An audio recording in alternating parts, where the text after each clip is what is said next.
Ano po yung overall assessment nyo? So, na anong tumatak sa inyo?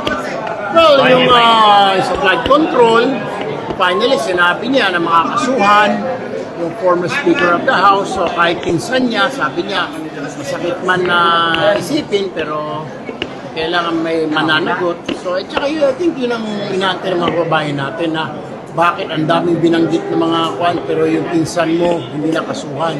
So finally, ayun na nga, may kaso si former Speaker Romualdez sa ombudsman ngayon. Tapos yung mga ibang congressman, balita ko, sa DOJ naman nag-handle ngayon. Tapos pinagre-restitute silang lahat. Yung 25 billion na restitution yon, yung mga nauna lang nagbayad. May mga sinisingil pa ngayon ng mga kontraktor, ang gobyerno, ang DOJ, ang ombudsman, sa may mga kaso. Overall, tingin nyo po natupad yung pangako na panagutin talaga yung lahat behind the Kasi yun ang inaantay yung mga kabayan natin, yung pinakamataas na opisyal. Tapos, pinsan pa niya. So, kaya I hope na satisfy mga kababayan natin. Plus yung solid yung nakuhang pondo ng mga involved sa ano ba yan. Kayo po sir, nung narinig nyo yun, ano yung naging reaction nyo? How would you describe it? Actually, sabi nga ano po ang saysay na mag-iimbestiga kung wala namang mangyayari, di ba? Ano naging saysay ng Blue Ribbon na hearing kung wala namang makasuhan? May nakasuhan naman. Yung ito po na naibigay po sa ombudsman is the result of the chairman's report po namin ni Senator Lacson sa ombudsman earlier na to investigate and then to file charges. So, yan po yung resulta niya. Yung mga ibang congressman naman po at saka ibang mga contractor, doon po sila sa ICI. Yung ICI report naman ibinigay sa DOJ. So dalawa pong investigating agency na tumatakbo. Isang ombudsman, isa po sa DOJ. So, overall, are you very satisfied or merong nakulangan or gusto niyo sanang marinig dun sa zone? Yung gusto sana marinig yung taasan ng mga sweldo ng kababayan natin. Kasi parang hindi masyado niya na-touch. Kasi hindi na lang magpagkasya ng mga tao yung sweldo nila eh. From the 15th to the 30th or from the 1st to the 15th, hindi kumakasya na. Pero I'm happy na sinabi niya pag 300 plus thousand ang sweldo mo pababa, dapat wala ka nang hindi ka singilin ng tax. Sen, yung nuclear energy sa Department of Energy kayo, ay sa nuclear energy kayo, okay ba yun sa inyo na i-explore na natin ang nuclear energy? Yun po pinakamura eh. It's the cheapest. Kailangan natin pag-usapan na yan sa lalong madaling panahon because we keep on complaining na tumataas ang kuryente dahil mataas po yung mga fuel, di ba? Yung mga source of energy natin. So yung system loss, kaya ba na? Sa Thursday, may hearing po ako tama-tama about the ERA law, amending the ERA law. Isasama na po natin yan. Actually, sa opening statement ko po last week, sabi ko, bakit sinachat sa tao systems laws? Dapat hindi.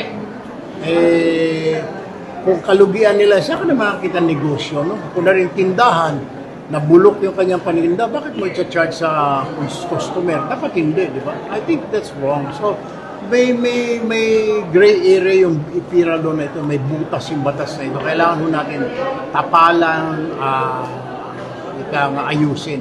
Ganun din lang po sa EPIRA, pati po yung older regulation law, I found out na kahit magkanong increase ang gawin nila, walang magagawa ang DOE because nakapaloob yun sa batas, which is unfair, di ba?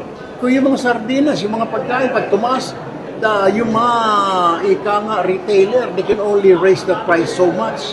Merong price cap. Dapat lagyan na rin natin ng price cap yung tuwing magkakaroon ng pagtaas sa mga produkto petrolyo at dapat magpaalam sila sa Department of Energy. Sen, kaya ba bago magpasko? 20th, we will work on it. First hearing na tayo, so second, third, and then bababa na po natin for sponsorship. Siguro naman, susuportahan naman tayo ng mga kasamahan mo natin. Kasi that's what people are asking. Pati po, isabay na po natin sa all the regulation law. Hindi naman po natin babasura, pero lagyan lang po natin na making sure na hindi po tayo inaabuso ng mga oil companies na walang habas ng kanilang pagtaas. Dapat nasa batas din yung kanilang mga price increases. Thank you, sir. Kaya within the year yun, sir? Kaya within the year, yung amendment ng APIRA, pagtanggal ng system sales? Bukas po ay sa Thursday po, may hearing po ako. So, first, next hearing po siguro around August, third reading siguro po. And then, hopefully, by Christmas po, subukan po natin. So may Christmas gift tayo sa mga tao, sir. We will work hard on that. We will really Thank work. you, Sen. Thank you, sir. Tama po yun. I mean, bakit natin ibibigay yung teritoryo natin? Tama yung sinasabi, we should not give even an inch. Kasi sa atin po ito, it was awarded by arbitral ruling, 40 po eh. Sila, bunganga lang, mga historian nila. Ito talagang batas, di ba? So, bakit natin bibigyan sila? May nagtanong kanina, baka magkaroon ng lamat yung foreign relations natin. So what? Wala namang iniwan ho yan. Pag example, yung bakuran mo, yung kapitbahay mo, inurong yung bakod mo. Sabi, binawasan yung lupa mo. Di ba? Siyempre magagalit ka. Ganun din ho dapat tayo. Dapat hindi ho tayo pumayag na sa amin ito. Ano sa inyo? Okay. Thank you, sir. Thank you, sir. Salamat po, sir.